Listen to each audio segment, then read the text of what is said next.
En République démocratique du Congo, la Chine a mis la main sur l'or bleu et les forçats du cobalt. En République démocratique du Congo, la Chine a mis la main sur l'or bleu et les forçats du cobalt, dont 40 000 enfants, ramassent les miettes en RDC. La ville de Kolwezi est surnommée la capitale mondiale du cobalt. Pourtant, cet or bleu ne profite pas à la population locale, à qui les compagnies minières chinoises ne laissent que des miettes. Pourquoi le pays a-t-il abandonné à une puissance étrangère tout un secteur de son économie? Extrait d'un reportage à voir dans Envoyé spécial le 30 mars 2023. Pour passer aux énergies propres, selon l'Agence internationale de l'énergie, les besoins mondiaux en cobalt, un minerai indispensable à la fabrication des batteries électroniques, vont être multipliés par 20 dans les 2 prochaines décennies. 80% de la production mondiale provient de la République démocratique du Congo, où la transition énergétique est loin d'être la préoccupation première. Dans le sud du pays, Kolwezi est surnommée la capitale du cobalt. La ville est dévorée par des mines à ciel ouvert, exploitées principalement par des compagnies chinoises. Cette richesse ne profite pas aux habitants, dont les 3/4 vivent sous le seuil de pauvreté. Au pied du remblai en béton qui protège l'une de ces installations minières, des creuseurs congolais ramassent les miettes de l'or bleu, accroupis dans l'eau boueuse avec des tamis de fortune.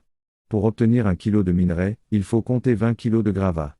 À Kolwezi et dans ses environs, il y aurait environ 250 000 forçats du cobalt.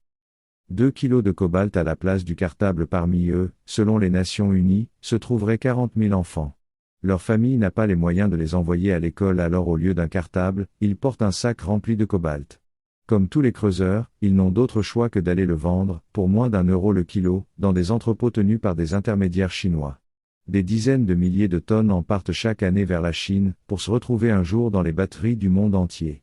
Le quart de la production de les journalistes d'Envoyé spécial ont accompagné les enfants jusqu'à l'entrepôt. En l'absence de réponse à leur demande de tournage, ils ont filmé la suite en caméra cachée. Des compagnies minières sous la protection de l'armée. Le secteur est quadrillé par les forces de l'ordre. Les journalistes sont vite repérés, amenés au poste de contrôle. 4 soldats sont dépêchés pour les escorter jusqu'au quartier général du renseignement militaire, et pour les éloigner ainsi d'un lieu qui pourrait cacher un scandale d'État. Pourquoi ces compagnies minières sont-elles sous la protection de l'armée?